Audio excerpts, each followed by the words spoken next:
اب ایک اور یونیورسل ٹروتھ آ رہا ہے، قرآن حکیم کی دعوت کا امتیاز ہے کہ اس میں بالکل دو ٹوک بات ہوئی ہے۔ اللہ تعالیٰ کا کوئی رشتہ دار نہیں ہے۔ اللہ تعالیٰ اپنے جو بنائے ہوئے ڈیوائن اصول ہیں ان کے اوپر بالکل کوئی ٹالرنس دینے کے لیے، کمپرومائز کرنے کے لیے تیار نہیں ہے۔ اللہ کے ساتھ کسی کی کوئی رشتہ داری نہیں ہے۔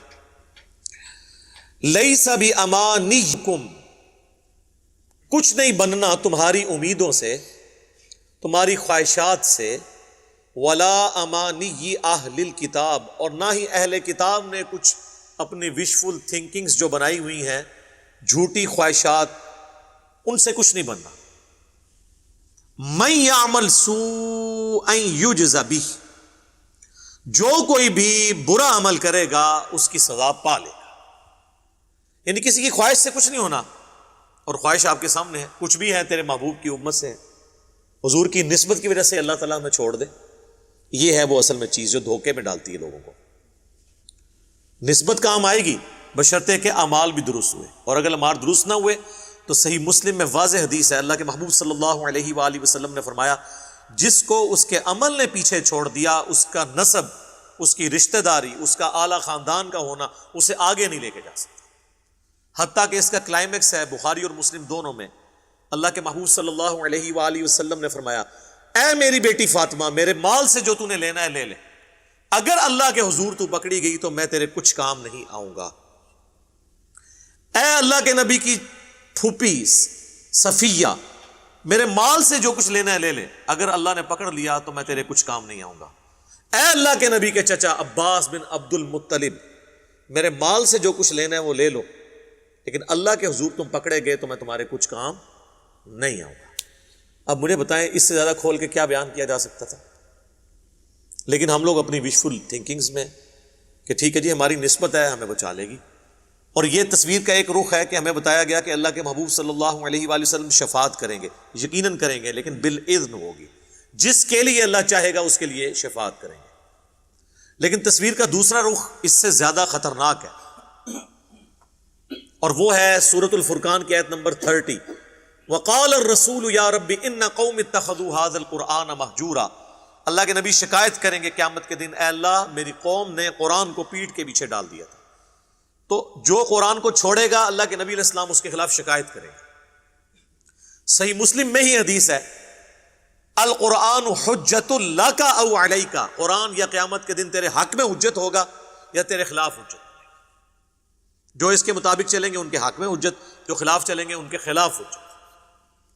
حتیٰ کہ بخاری اور مسلم دونوں میں حدیث ہے، جب میں آخری دفعہ جاؤں گا جہنم کی طرف اپنے امتیوں کو اللہ کے اذن سے نکالنے کے لیے، تو مجھے داروغہ جہنم سیدنا مالک علیہ السلام کہیں گے کہ اے اللہ کے نبی، اب آپ کا کوئی امتی بھی جہنم میں نہیں ہے سوائے اس کے کہ جسے قرآن نے روک لیا ہے، اور وہ جنت میں نہیں جائے گا جسے قرآن نے روک لیا۔ اور قرآن نے کس کو روک لیا؟ انہ من یشرک باللہ فقد حرم اللہ علیہ الجنہ ومأواہ النار وما للظالمین من انصار، بے شک جو کوئی اللہ کے ساتھ شرک کرے گا اللہ نے ایسے شخص پہ جنت حرام کر دی ہے، اس کا ٹھکانہ وہاں پر جہنم ہوگا، اور وہاں پر اس کا کوئی مددگار نہیں ہوگا۔ حتیٰ کہ بخاری اور مسلم دونوں میں حدیث ہے، اللہ کے محبوب صلی اللہ علیہ وآلہ وسلم نے فرمایا، اللہ تعالیٰ نے ہر نبی کو ایک مقبول دعا دی تھی جو اس نے اس دنیا میں ہی کر لی، اور میں نے اپنی دعا اپنی امت کے لیے سنبھال کے رکھتی ہے۔ قیامت والے دن اس دعا سے میں اپنے امتیوں کے حق میں شفاعت کروں گا، اور میری شفاعت سے ہر شخص کو نفع پہنچے گا جو میرا امتی ہے، سوائے اس شخص کے کہ جس نے دنیا میں اللہ کے ساتھ شرک کیا۔ شرک is the most sensitive issue in the sight of Allah, Allah کی نگاہ میں سب سے زیادہ حساس معاملہ شرک کا۔ تو جس نے برے اعمال کیے وہ کرتوت کا انجام دیکھ لے گا۔ بخاری اور مسلم دونوں میں حدیث ہے، اللہ کے محبوب صلی اللہ علیہ وآلہ وسلم فرماتے ہیں کہ اپنے مال کی زکوٰۃ ادا کرو، اپنی جو بھیڑیں ہیں ان کی زکوٰۃ، اپنے اونٹوں کی زکوٰۃ، اپنے گائے جو رکھی ہیں ان کی زکوٰۃ۔ یہ نہ ہو کہ قیامت والے دن کسی شخص کی گردن پہ اس کا اونٹ سوار ہو جن اونٹوں کی زکوٰۃ اس نے نہیں دی، اور وہ کہے اغثنی یا رسول اللہ، اے اللہ کے رسول میری مدد فرمائیے، میں تمہارے کچھ کام نہیں آؤں گا، میں نے جو کچھ اللہ نے مجھے بتایا میں نے تمہیں دنیا میں بتا دیا، اگر تم نے زکوٰۃ نہیں دی تو یہ اونٹ تمہاری گردن پہ سوار ہوگا۔ یہ نہ ہو کہ تم میں سے کوئی شخص قیامت کے دن اس حال میں آئے اس کی گردن کے اوپر اس کی گائے سوار ہو، ان گایوں کی جن کی زکوٰۃ نہیں دی ہوئی، اور وہ چیختا ہوا کہ اغثنی یا رسول اللہ، اے اللہ کے رسول میری مدد فرمائیے، میں تمہارے کچھ کام نہیں آؤں گا، میں نے اللہ کا پیغام دنیا میں تمہیں پہنچا دیا، یہ نہ ہو کہ تمہاری گردن پہ بکریاں اور بھیڑیں سوار ہوں جن کی تم نے زکوٰۃ ادا نہیں کی، اور تم کو اغثنی یا رسول اللہ، اے اللہ کے رسول ہماری مدد فرمائیے۔ یہ ہم بچپن میں جناب یہ بیج لگایا کرتے تھے، وہ انجمن طلباء اسلام ہوتی تھی نا، بریلوی مکتبہ فکر کی ایک سمجھ لیں اسٹوڈنٹ ونگ، جس طرح جماعت اسلامی کی ہے نا جمعیت طلباء، اسی طریقے سے مسلم لیگ کی MSF ہے، پیپلز پارٹی کی PSF ہے، اور تحریک انصاف کی ISF ہے، اس طرح بریلویوں کی ایک جماعت ہوتی تھی ATI۔ آج بھی جو اسلامیہ یونیورسٹی بھاولپور ہے اس میں ان کا زور ہے، باقی آلموسٹ، تو انہوں نے وہ بیج بنائے ہوتے تھے اغثنی یا رسول اللہ۔ اس وقت تو ہمیں یہ پتہ ہی نہیں تھا کہ یہ نعرہ جہاں سے لیا گیا ہے یہ تو کسی اور معنی میں آیا ہوا ہے، اس کے آگے لکھا ہونا چاہیے کہ اغثنی یا رسول اللہ ہم کہیں گے لیکن رسول اللہ ہمارے کچھ کام نہیں آئیں گے، کیونکہ انہوں نے دنیا میں ہمیں بتا دیا تھا کہ کیسے چلنا ہے، اور وہ بیج اس لیے لگواتے تھے کہ جو مرضی کریں اللہ کے نبی ہمارے کام آ جائیں گے۔ وہی بات جو ہم کہتے ہیں جو کچھ بھی ہیں تیرے محبوب کی امت سے ہیں، چور ہیں، ٹھگ ہیں، فراڈیے ہیں، حرام خور ہیں، بے نمازی ہیں، ہم نے تو صحیح نہیں بننا ہے، اللہ اسی طریقے سے ہمیں قبول کر لے، جو کچھ بھی ہے تیرے محبوب کی امت سے۔ اور میں کہتا ہوں کہ اگر دنیا میں مورل لاز ایکٹیو ہوتے نا، اسی وقت آ کے سر کے اوپر جوتی پڑتی کہ اپنی زبانوں کو لگام دو، اللہ کے نبی کے ساتھ اپنی نسبت جوڑ کر، اور پھر یہ دھونس لگا رہے ہو میں اس بات کی، تمہیں تو شرم آنی چاہیے کہ تم اپنے ناپاک زبانوں سے، اپنے ناپاک کردار کے ساتھ اس نبی کا نام لے رہے ہو کہ جس نے دنیا میں سب کچھ تمہیں بتا دیا تھا۔ تو یہ آگے جوتیاں پڑنی تھی۔ تو یہ اللہ کا یونیورسل جو ٹروتھ، ایک یونیورسل قانون ہے، یہ سورۃ البقرہ میں بھی آیا تھا، کچھ نہیں بننا نہ تمہاری خواہشات سے نہ اہل کتاب کی خواہشات سے۔ من یعمل سوءا یجز بہ، جو کوئی برے اعمال کرے گا وہ اس کی جزا پالے گا۔ جزا کا مطلب سزا، بدلہ، عربی میں جزا کہتے ہیں بدلے کو۔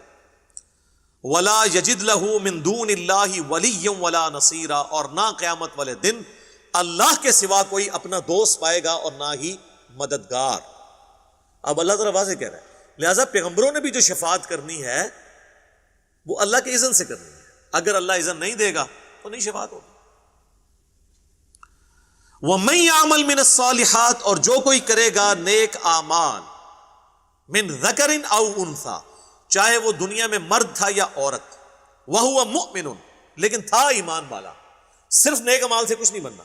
لوگ کہتے ہیں مدر ٹریسا نے اتنی خدمت کی، بھئی اللہ تعالیٰ کو اس کی اس خدمت سے کوئی غرض نہیں اگر اس نے اللہ کو نہیں پہچانا۔ اللہ کے لیے تو سب سے سینسٹیو چیز توحید تھی۔ ہاں توحید سلامت ہے، عقید آخرت درست ہے، ختم نبوت کا عقیدہ درست ہے، پھر اعمال ظاہر ہے کہ فائدہ مند ہوگا۔ تو اللہ تعالیٰ ہمارا ہوا وہ مومن فَأُولَٰئِكَ يَدْخُلُونَ الْجَنَّةَ، تو ایسے لوگ پھر جنت میں داخل کیے جائیں گے۔ وَلَا يُظْلَمُونَ نَقِيرًا، اور ان کے اوپر ظلم نہیں ہوگا ایک تل کے برابر۔ فَمَن يَعْمَلْ مِثْقَالَ ذَرَّةٍ خَيْرًا يَرَهُ وَمَن يَعْمَلْ مِثْقَالَ ذَرَّةٍ شَرًّا يَرَهُ، جس نے ذرے کے برابر بھی نیکی کی وہ اس کا اجر پا لے گا، اور اس نے ذرے کے برابر بھی گناہ کیا تو اس کی سزا بھی بھگتے گا۔ اچھا یہاں پہ لوگ کہتے ہیں اللہ تعالیٰ چاہے تو چھوٹی سی بات پہ بخش دے۔ آج تک آپ ان لوگوں سے یہ نہیں سنیں گے کہ اللہ تعالیٰ چاہے تو چھوٹی سی بات پہ پکڑ لے۔ اللہ تو دونوں چیزوں کی بات کر رہا ہے، تو یہ آدھا دین کیوں پیش کیا جا رہا ہے؟ وہ جی بخاری مسلم میں حدیث ہے، ایک بدکار عورت تھی، اس نے اپنے موزے میں ایک پیاسے کتے کو پانی پلایا، اللہ تعالیٰ نے اسی وجہ سے اس کو بخش دیا، کنویں سے نکال کے وہ چمڑے کے موزے میں۔ تو اللہ تعالیٰ چاہے تو چھوٹی سی بات پہ بھی بخش دے۔ اس حدیث کے بتانے کا مقصد کیا نبی الاسلام کا یہ تھا کہ زنا عام کیا جائے اور اس کے بعد موزے میں پانی پلا دیا جائے؟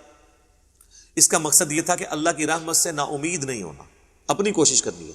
اور نبی الاسلام نے اسے بیلنس کیسے کیا کہ بخاری مسلم دونوں میں حدیث ہے کہ ایک بڑی نیک عورت تھی، اس نے ایک بلی کو قید کر دیا اور وہ بھوکی پیاسی مر گئی۔ نبی الاسلام نے فرمایا وہ اپنے اس ایک عمل کی وجہ سے جہنم میں، نیک ہونے کے باوجود۔ تو چھوٹی سی بات پہ اللہ تعالیٰ پکڑ بھی لیتا، لہٰذا خوف اور امید اس کے درمیان زندگی گزارنی، بے فکر نہیں ہونا۔